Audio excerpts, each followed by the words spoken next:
What's up, guys? Welcome back to another video. Today in this video, we're going to go in exact order, in exact detail of how we grade all of our lead manager calls and acquisition manager calls.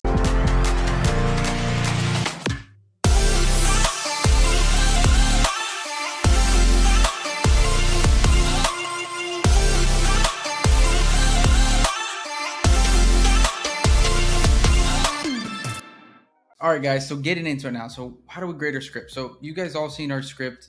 It's usually, I think it's still in my bio on Instagram. But right here, this is how we grade ours, right? This is how the lead managers, this is for a lead manager diagnosis script. This is how they get graded. It's going to be a quick video. It's not a lot of me to explain here, but, they get graded out of 12 points, right? So they get graded out of 12 points, and it's their goal, obviously, to get as many points as possible. So first things first, right? Out of 12 points, 1 point. If they have an intro, they start the intro, right? If they explain who they are, they talk, minimal points here. They talk about, who they are, right? Now they set expectations for the call. That's another point. Are they letting the seller know what exactly is going to happen in this call? 3, obviously property condition, right? We all know that one. 4, asking about the timeline. How soon are you looking to start the process? Not we close in 30 days. Is that good for you? No, how soon are you looking to start the process? Number 4, obviously confirm roadblocks. Find out if there's anyone that has input on the decision, or in this term, decision makers. Confirms what happens if we agree on a price. 3, motivation. Look, they need to ask why they're interested in selling. They need to go one more question deeper into why. Like, can you tell me more about that? Why that had you thinking of selling? And then another one deeper, like, how is that making you feel? All right, they can get 3 points there. Most important thing is motivation on this. And you'll see the same thing with our acquisition managers as well. And 2 is price, right? Can they get the seller? If they can ask about what the price, the seller wants. And then 2, can they figure out what that is? If they get an asking price or a range, that's another point. And then setting expectations for the next call for the acquisition manager. And that's how they can get all those points, right? So it doesn't necessarily mean that they get full 12 points. If they get an appointment, they can miss things on here. And it doesn't also necessarily mean just because they get 12 points, they got the appointment. It's just, again, seeing exactly if they're following the process of our script. And that's how you can tweak your sales process, right? Is knowing who's following the process. And we have our quality control VA listen to both of these, right? AM and offer call. And that's solely his job, is just listening to as much as possible every single day these calls. And we actually have a separate one that listens to offer calls, another virtual assistant that just simply listens to offer calls all day, right? Grading. And so let's get into that offer calls now. It's not as pretty as the other one. You can see I made this versus Chandler making it. But one, intro, number 1 point. This is actually out of 15 points here. I made it, so it's a little different than Chandler's, but out of 15 points, 1 is intro. 2 is building some rapport with the seller, right? Breaking that ground in the beginning of the call. You'll see it's not that in the lead management process because their job is more to, get the seller talking, get them speaking, and truthfully, like, save that rapport building for the AM, right? 3, set the stage, right? In both paragraphs. And set the stage for us is, letting them know what the process is going to look like. It's pretty much the intro, right?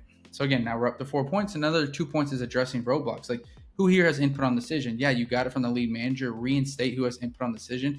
And what would happen again if we agreed on a price today? Figuring out what's going to happen if there's anything that would stop us from working together. And number 3 is motivation, right? Motivation. So we actually even go sometimes 4 points on this. I just introduced the last week. But in this instance, 3 points, right? So asking 1, the Socratic question, like, can you tell me more about that? How long has that been going on? 2, another question you can either do here is, to learn more, you can also label or mirror, which Chris Voss talks about. If you don't know about that, check him out on YouTube. Mirroring is repeating the last 3 words of the seller's last sentence they said to you. For example, they said, I'm looking to sell because of my tenants. Can you tell me more about that, right? Going on with this first one. Well, my tenants destroyed the property. They made that property, it used to be so beautiful and now it's disgusting. The property is disgusting? That's mirroring. And what is that seller going to respond to when I say that property is disgusting? Like, it sounds like I'm asking a question. They're going to say, yeah, they destroyed the cabinets. They destroyed, all the walls. They freaking tore up the rug. Oh my gosh. And you can ask the third one, how does that make you feel? Well, it's terrible. I hate these people, right? Or you can do a label, right? That's another thing that Chris Voss talks about. Like, it sounds like, again, they told you they tore all this up. It sounds like it's a big mess to fix. Yeah, I mean, it's going to cost me $20K and I don't want to do, and it's again, digging deep into that motivation. Very important, right?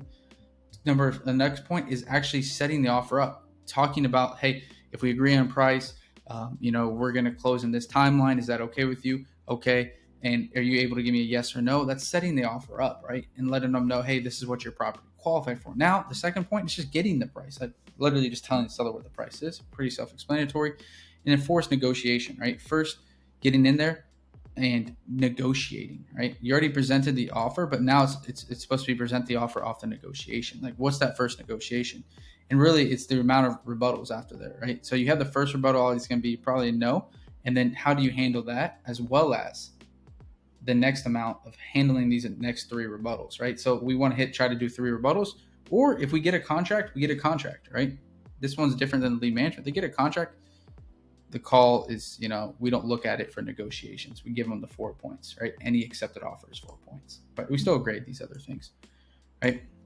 So again, objection meaning like they say, no, okay, well, what were you hoping for at least? Well, that's one of the rebuttals, to get over. Oh, well, I can't do that. That's way too low, Gino. I need 200. Okay, well, I mean, in a picture perfect world, I know you said, you're hoping for at least 200. But what if we could somehow come up to this? I mean, that's going over a rebuttal. It's not coming to 200, but maybe we say, why can't we go up to 185? Right? You guys get it. So getting over 3 rebuttals at least, as well as getting over the first rebuttal of the presenting the offer and getting that no. That's how you get your 4 there. So I want to show this because a lot of people have been asking me this, and I know it's beneficial. You can have your VAs. You can hire a quality control VA for $4 an hour just to listen to calls, and it's pretty easy. You don't need a salesperson to do this, right? All you need is a very analytical VA that can simply just follow the process of your script, right? And they can hold accountable the other AMs, making sure, or LMs, your salespeople, if they're just following the script, the process. Like, this is literally the exact order of the processes in our script. So if they're just listening to it, they don't need to know anything about sales. They literally just need to know if they ask the right questions. You can get that. You can really truthfully see, and we found out that most of our contracts we've gotten were from calls that were graded by a lead manager that had 12 points, right? So you can start looking at these things. Who can provide, what lead manager can give us the most 12 points in grading? And that will in turn give us the most contracts. And that's the lead manager that I want to teach the other lead managers. So anyway, guys, if you enjoyed this video, please click the link down below, leave a comment, and thanks for watching.